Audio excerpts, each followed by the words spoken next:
Bonjour, c'est Daniel.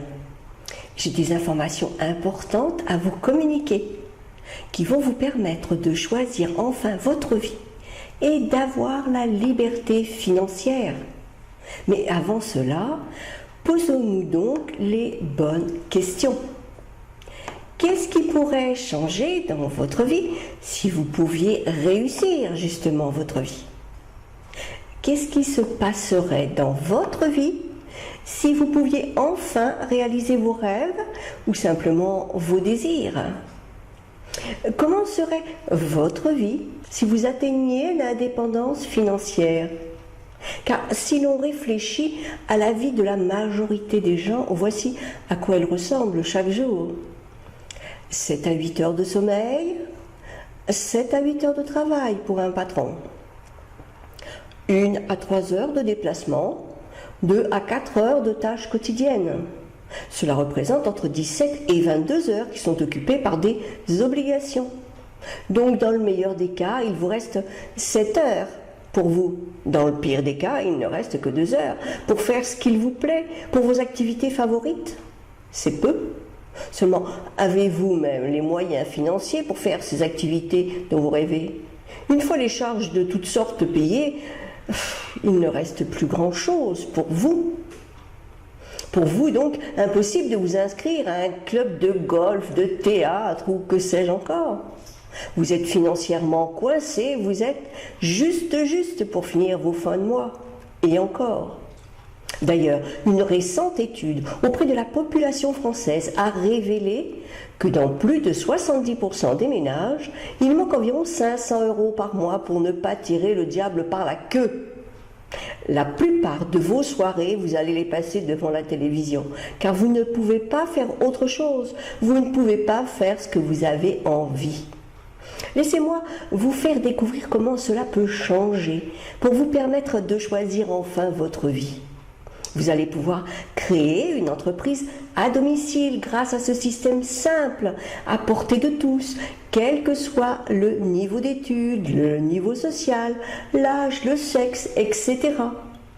D'ailleurs, il n'est pas nécessaire de connaître des techniques de vente sophistiquées car vous ne devez rien vendre, je vous préviens tout de suite. Dans ce système, cela vous permet de commencer en ne consacrant qu'un petit peu de votre temps. Il s'agit du marketing relationnel. Connaissez-vous le marketing relationnel ? On peut l'appeler aussi marketing de réseau, MLM, etc. Alors il existe bien des façons de faire du marketing pour distribuer des services ou des produits seulement. La seule qui soit vraiment mal connue est justement le marketing relationnel. Dans marketing relationnel, il y a le mot marketing, qui est le moyen de distribuer un produit ou un service. Et il y a aussi relationnel. Là, c'est dans les relations. Ce système permet d'être rémunéré pour parler de son expérience de l'utilisation d'un produit ou d'un service à une autre personne. Comme on le ferait un peu de recommander un bon restaurant. Quelles sont les différences d'ailleurs entre les différents marketings ? Nous allons voir ça. Tout d'abord, il y a la vente au détail. Le consommateur se rend dans un magasin ou sur un site internet et achète un produit ou un service à une entreprise. Ensuite, il y a la vente directe. C'est ce que l'on peut voir avec Tupperware, Avon, etc. C'est alors le vendeur qui se déplace chez ses clients, présente et vend ses produits, la plupart du temps en réunion de plusieurs personnes. Et puis enfin, il y a le marketing relationnel. La distribution des produits s'effectue alors par un réseau de distributeurs. Les distributeurs consomment ou utilisent les produits et partagent avec leurs connaissances, leurs expériences et avantages ressentis en utilisant ces produits ou services. Alors, il n'y a pas de vente au détail ou de façon tout à fait exceptionnelle. Selon vous, quel est le marché le plus prometteur dans les 30 prochaines années ? Dans le livre « La révolution du mieux-être » de Paul Zahnpilzer, qui a été conseiller économique de 2 présidents des États-Unis, il dit clairement que le bien-être est le secteur le plus prometteur. Il faut vous en souvenir. Quant à Robert Kiyosaki, homme d'affaires, auteur, conférencier international, il définit le marketing relationnel comme l'industrie du XXIe siècle. Savez-vous d'ailleurs que cette industrie reverse environ 100 milliards de dollars de commissions et bonus divers par an à des personnes comme vous et moi? Le marketing relationnel est en progression constante depuis plusieurs années et va devenir le type de marketing qui sera le plus important au XXIe siècle. Cette forme de marketing d'ailleurs va permettre un renversement total du pourcentage de chômeurs et va exploser dans les années à venir. Maintenant, comparons un système pyramidal et le marketing relationnel. D'ailleurs, le marketing relationnel est souvent associé à un système pyramidal et pourtant c'est tout le contraire. Alors, commençons par voir le système pyramidal. Ce système pyramidal est celui de la plupart des entreprises dans lesquelles vous travaillez. Il y a un patron à la tête de l'entreprise, juste en dessous quelques directeurs, viennent ensuite les chefs de service, parfois quelques agents de maîtrise, et enfin, en bout de chaîne, les employés. C'est une structure organisée du bas vers le haut. Et seul le patron a le bénéfice des retombées financières engendrées par le travail des personnes qui sont dans sa société, employées ou cadres. Les autres ont un salaire et parfois des primes. D'ailleurs, presque toutes les entreprises classiques ont cette structure. Et dès que les bénéfices ne sont plus satisfaisants pour le patron, il met l'entreprise en faillite et les gens au chômage, sans état d'âme. Cette structure peut être aussi trouvée dans certains marketing de réseau et qui disparaissent très vite. D'ailleurs, on ne peut pas appeler vraiment cela du marketing de réseau car il n'y a pas grand-chose d'intéressant dans ce genre de marketing relationnel. Passons maintenant au système de marketing relationnel, qui a une structure d'ailleurs inverse à la pyramide. Chaque membre, chaque distributeur commence en bas de la pyramide et en créant un réseau de relations, cela lui permet de grimper vers le sommet de la réussite. Chacun reçoit des rémunérations qui correspondent au travail fourni. D'ailleurs, il n'est pas rare de voir un filleul dépasser son parrain, celui qui lui a fait connaître ce système de marketing relationnel. Ainsi, il est possible, vraiment possible, d'avoir des revenus que l'on n'aurait jamais pu obtenir avec un travail salarié classique, ni même un magasin quelconque. Maintenant, essayons de comprendre le marketing relationnel. Alors tout d'abord, voyons ce qui est le plus important dans le marketing relationnel. Le plus important est le relationnel qui permet d'amener d'autres personnes à rejoindre la société avec laquelle on travaille. Ainsi, vous ferez grandir votre équipe et chacun va utiliser les produits. Vous ne devez pas vendre, mais rechercher de nouveaux distributeurs qui vont consommer à leur tour les produits. Il n'est pas pour autant nécessaire de trouver des centaines et des centaines de distributeurs pour réussir. 4 ou 5 suffisent largement. Vous devez penser à une chose primordiale. Vous devez apprendre aux distributeurs de votre équipe comment faire et les aider ainsi à réussir. Au-delà de 5 distributeurs, l'exercice devient très périlleux et surtout la transmission est souvent mal faite, ce qui engendre des distributeurs qui sont déçus. Ils ne cherchent pas d'autres distributeurs, ils ne savent pas. Et du coup, ils abandonnent.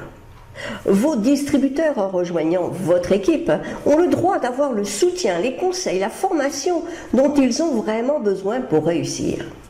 Sachez enfin que 2 fois 2, vous le savez, ça fait 4, et que 3 fois 3, ça fait 9. Donc pour un distributeur de plus, si chacun fait de même, vous n'avez pas 4 distributeurs dans votre lignée, mais 9 personnes dans votre équipe. La progression est exponentielle. Pour arriver par exemple à 16 personnes dans votre équipe, il suffit d'avoir 4 distributeurs personnels qui font à leur tour 4 distributeurs. Mais pour que ce système fonctionne parfaitement, vous devez transmettre la bonne méthode aux distributeurs de votre équipe, les aider, les soutenir. Leur réussite est votre réussite. Lorsque vous faites entrer un distributeur dans votre équipe, c'est un cadeau que vous lui faites, un énorme cadeau, celui de pouvoir choisir enfin sa vie, simplement en suivant votre exemple. Ce n'est pas le futur distributeur qui vous fait un cadeau en rentrant dans votre équipe, non, non, c'est bien vous qui lui faites un énorme cadeau. Bon, parlons chiffre d'affaires, argent. Ce qui génère un chiffre d'affaires considérable, c'est l'effet levier du marketing relationnel. Grâce à la duplication et à la consommation des produits par les distributeurs. Lorsque l'on consomme des produits qui nous satisfont, il est alors très simple d'en faire l'éloge et de les recommander à d'autres personnes en expliquant sa propre expérience. Si par exemple, chacun de vos distributeurs trouve une dizaine de clients, on arrive très rapidement à des centaines et centaines de personnes qui deviendront pour certaines des distributeurs. Tout ce monde dans votre équipe, ça fait rêver. La seule condition pour obtenir des résultats est de ne pas avoir simultanément plus de 5 distributeurs à enseigner. Et ils sont mal formés et ils abandonnent. L'enseignement de comment faire est ce dont ils ont besoin avec votre aide. Il ne faut jamais l'oublier et ne pas vouloir recruter à outrance, car alors on manque de temps pour s'occuper des distributeurs que l'on a. D'ailleurs, vous le savez comme moi, les journées ne font que 24 heures pour tous et elles ne sont pas extensibles. Vous devriez éviter de faire entrer dans votre équipe aussi des vendeurs. Ils ont déjà des techniques de vente très sophistiquées et qui ne leur serviront malheureusement à rien. Et ils ont beaucoup de mal à comprendre que les techniques ne leur servent à rien en marketing relationnel. Le but du marketing de réseau n'est pas de vendre, mais de partager son expérience. Eux, ils veulent vendre. Ça ne marche pas avec des techniques de vente, je vous l'assure. Le marketing relationnel n'est pas de la vente directe. Et un vendeur n'est pas à sa place dans le marketing relationnel.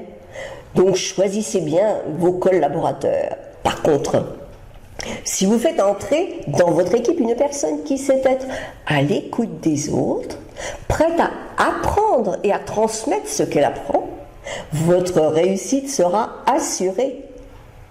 Lorsqu'un nouveau distributeur rejoint votre équipe, ne vous dites pas « Ah, chic, ça y est, l'affaire est faite et je vais gagner beaucoup d'argent ». Rien n'est gagné si vous n'enseignez pas à votre distributeur la bonne façon de faire et ne transmettez pas ce que l'on vous a appris. Si vos distributeurs ne savent pas comment faire, vos distributeurs ne réussiront pas à former une équipe. Par contre, si vous prenez le temps d'enseigner et de transmettre à vos distributeurs ce que l'on vous a appris, vous aurez une équipe de gagnants et vous gagnerez beaucoup d'argent. Savoir, enseigner, conseiller, aider, dupliquer sont les 4 piliers de la réussite en marketing relationnel. Je le rappelle encore une fois, il n'est pas nécessaire de savoir vendre. Plus vous faites entrer massivement des personnes dans votre équipe, moins vous aurez de distributeurs actifs. Le nombre de distributeurs actifs est inversement proportionnel au nombre de personnes recrutées. Oui, en marketing relationnel, gardez le focus sur le relationnel. Aidez vos distributeurs. Vous devez leur apprendre à parrainer pour qu'ils deviennent autonomes et puissent à leur tour transmettre. Si vous voulez avoir un revenu à 5 chiffres avec ce métier, gardez le focus sur vos distributeurs et non sur votre chiffre d'affaires. S'ils réussissent, vous réussirez aussi. Préférez des personnes qui veulent gagner 1000, 2000 euros ou plus plutôt que des personnes qui veulent vendre. Ces derniers ne vous apporteront que très peu de revenus.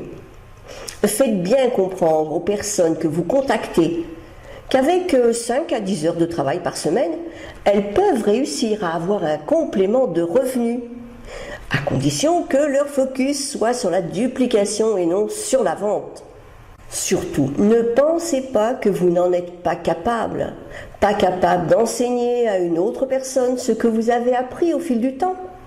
D'ailleurs, vous n'aurez pas besoin de le faire au début car votre parrain ou votre marraine sera là pour vous épauler et pour vous aider. Une fois que vous serez familiarisé avec les différentes techniques et avec les produits, il vous sera alors extrêmement facile de le faire à votre tour. Vous pensez que cela est trop beau? Mais vous allez vous aussi pouvoir entrer dans le marketing relationnel. Je vous en reparlerai dans une autre vidéo. Voici une erreur que font souvent les personnes qui commencent dans le marketing relationnel. Elles pensent qu'en s'inscrivant à beaucoup de marketing relationnel, elles gagneront beaucoup plus d'argent. Eh bien, c'est une énorme erreur, énorme. Ce qui permet d'avoir des revenus à 5 chiffres, c'est la formation d'une grande équipe active dans une société de marketing relationnel. Et cela ne se fait pas en un jour. En recrutant pour différentes sociétés, vous amenuisez chaque fois vos chances d'atteindre l'indépendance financière. Prenons un exemple tout simple. Par exemple, vous vous inscrivez dans 5 sociétés différentes de marketing relationnel. Très bien. Vous ne pouvez pas forcément recruter les mêmes personnes dans les 3 sociétés. Il y en a qui vont trouver ça bizarre. Et de ce fait, si vous réussissez à recruter 2 personnes par société, cela vous donne le résultat suivant. 2 personnes qui font 2 personnes, 4, puis encore 2 par 2, 4. Donc en tout, sur les 3 sociétés, il y a donc 12 personnes dans votre équipe réparties dans vos 3 sociétés. Par contre, si vous recrutez le même nombre de personnes, mais dans une seule société, ce qui fait 2 plus 2 plus 2, ça fait 6. Et 6 fois 6, ça fait 36, pas 12.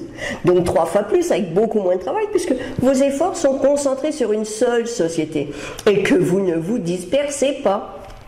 Imaginez la différence si vous arrivez à avoir des équipes de 10 personnes dans 3 sociétés.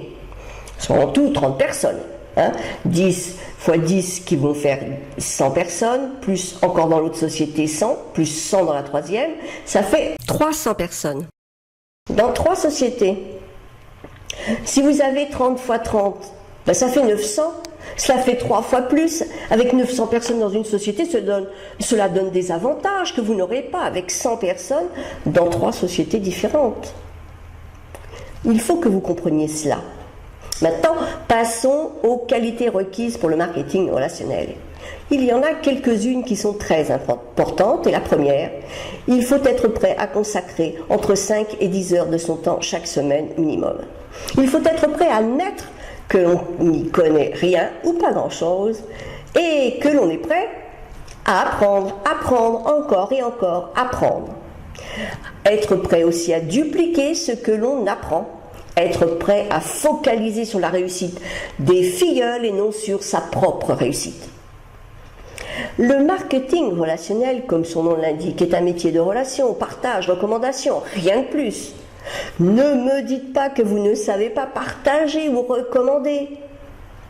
Avec vos amis, vous le faites sur un bon plan resto ou un super film. Alors en marketing relationnel, il vous suffit de consommer et de faire la même chose, recommander à vos connaissances. C'est tout. Lorsque vous regardez les personnes qui sont au-dessus de vous quand vous commencez, ne pensez pas qu'il est impossible d'avoir un réseau aussi important et atteindre la même réussite. Vous vous trompez. Vous aussi, vous pouvez le faire. Vous ne faites pas une course. Il n'y a pas de ligne d'arrivée. Et vous pouvez facilement dépasser ceux qui étaient en tête, je vous l'assure. Ils sont comme vous d'ailleurs. Ils ont commencé tout en bas. Tout le monde a les mêmes chances de réussir, car tout le monde part avec les mêmes outils, les mêmes conseils, les mêmes produits, et du même endroit, la base. Pour être certain de gravir les marches vers la réussite, il faut une dose de patience. Bien souvent, on en manque. Vous ne pouvez pas poser le toit de votre maison si vous n'avez pas encore terminé les fondations. Faites en sorte de progresser dans le bon ordre. À vouloir aller trop vite, on loupe des étapes importantes. Comme pour chaque métier, vous devez commencer par apprendre encore et encore. Construire votre équipe petit à petit et se former encore et encore pour progresser. L'apprentissage demande du temps. Il ne faut pas vouloir le réduire pour aller plus vite. Vous courez alors à votre perte. Donc, première règle, pas d'impatience. Paris ne s'est pas fait en un jour. Votre liberté financière demande aussi un petit peu de temps. Vous devez toujours, chaque jour, être persévérant, avoir de l'enthousiasme et une grande confiance en votre projet.